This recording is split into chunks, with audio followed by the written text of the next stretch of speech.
How about the Ekiti one that took place before that? Because people said that INEC learned a number of lessons from the Ekiti one and applied them in what you're referring to as Osun 1.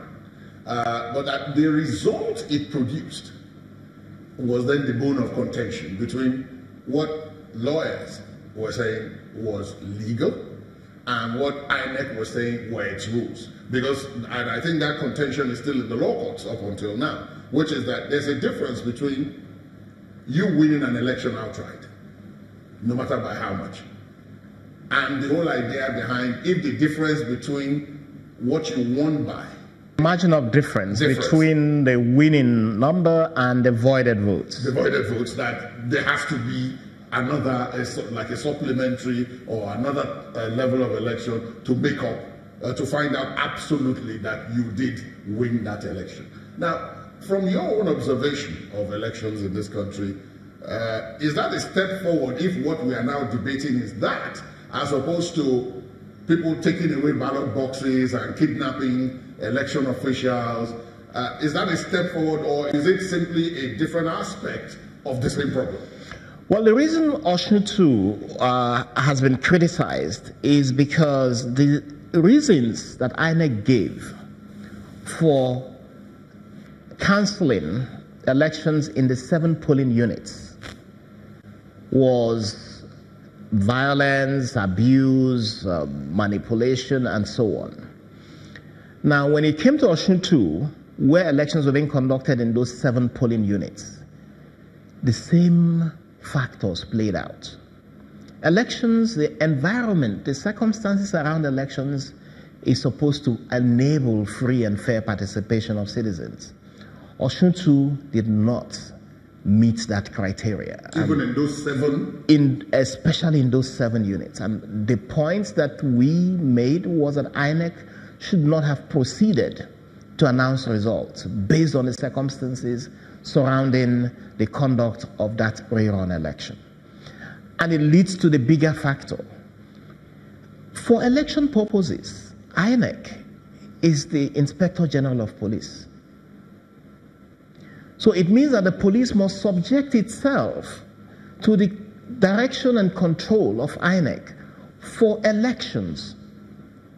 And the point we're making is that if the police and security services do not subject themselves to the election management body and be a part of the management that INEC has to conduct, then INEC should not proceed with the elections. Because INEC may mean very well. It may intend to conduct a process, and then you have these extra factors such as the security that it has no control over, who intervene and subvert INEC's good intentions. In that case, the elections would lack credibility. Now, going to Ekiti, 19,000 votes approximately was the number of votes that was voided. I think the margin of difference between the two leading parties was less than that. Less than that, yes. In that circumstance, everybody felt that INEC needed to examine why those votes were voided and make a decision. But again, the election and the electoral process, and I do not like to say this always, because sometimes it creates impunity that people would say, win the election at all costs and let the loser go to court.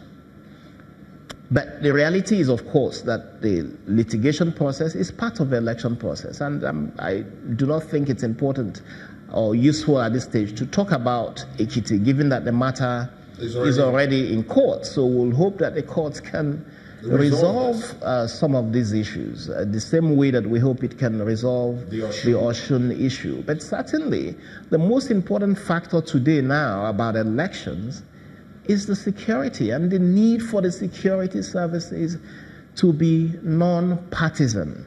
You see, I tell you, the elections in 2019 will be very contentious. And if the security services do not pull back from partisanship, whoever is elected on the basis of support from the security services will have legitimacy issues. And once you have legitimacy issues, citizens will challenge the government. The international community will challenge the legitimacy of the government. It will be a Pyrrhic victory for whoever uses security services to subvert the will of the people. Now, some of the things you've talked about were supposed to be tackled via amendments to legislation which governs the process. Electoral amendments. We have an electoral act which is amended as time has gone on in the hope of addressing. In the more recent amendments, there have been a number of things done. Putting a time limit, for example, on the time for litigation. Making provision for what people refer to as the good luck Jonathan situation, where someone serves out somebody else's term and then is only allowed to serve one more time. That way you don't take more than 2 oaths of office for that office. And a number of other such amendments. Then, of course, the president signed the Not Too Young to Run law, which is now a law. There was the debate over the sequencing of the elections, which even now seems to be unresolved, even though the National Assembly seems to have withdrawn that aspect of it from what they've sent to the president. Where I'm going with this is that I want to, given the background you've just created and the fact that campaigns, open campaigns, are starting, do you think enough has been done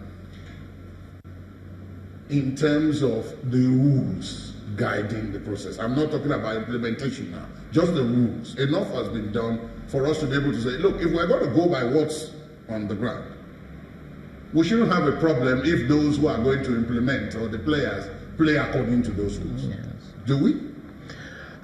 Well, there are 2 rules you're looking at now, perhaps even 3 rules. One is the constitutional amendments, which have happened, allowing for a gap of 3 weeks, assuming you were to have a runoff election. That has been approved by the president. The age reduction has been a campaign that's been going on for several years. Even in the first constitutional alteration, these were discussions that were had. Now, you have had an age reduction. In the first constitutional amendment that was made in 2010, there was an age reduction about who should be in INEC. Right. The chairmanship of INEC position was reduced in that first alteration in 2010 from 50 years down to 40 years. And for the resident electoral commissioners, it was reduced down to 30 years.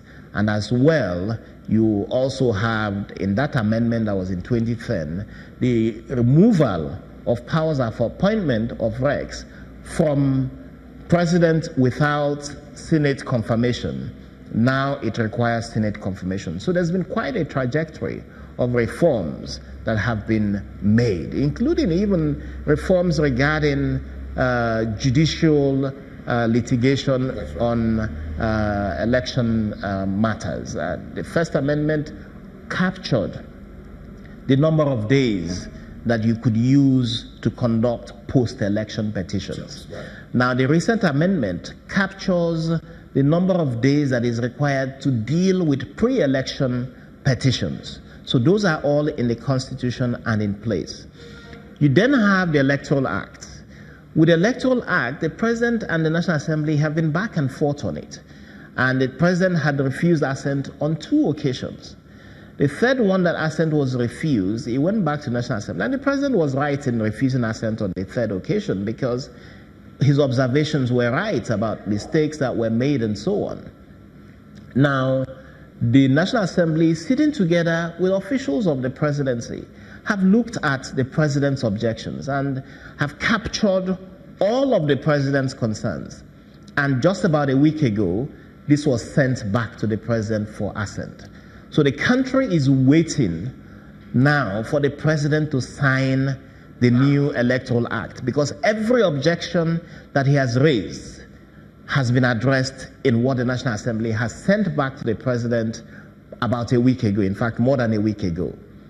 So Nigerians should ask the president to sign into law the new Electoral Act, because the new Electoral Act amendments include provisions that would help INEC with conduct of the elections, including capturing the whole issue of use of technology for the elections, the smart card readers. Yes, INEC has been using the smart card readers and using other forms of electronic introductions, but these have not been captured in the law. As a matter of practice, it's going on. Now it's embedded in the law. So the president needs to sign urgently the Electoral Act amendment. And we hope that as campaigns begin, this new electoral amendment would have been signed into law, and the political parties would go into the campaigns, and citizens would begin to observe, knowing that the electoral legal framework is firmly in place.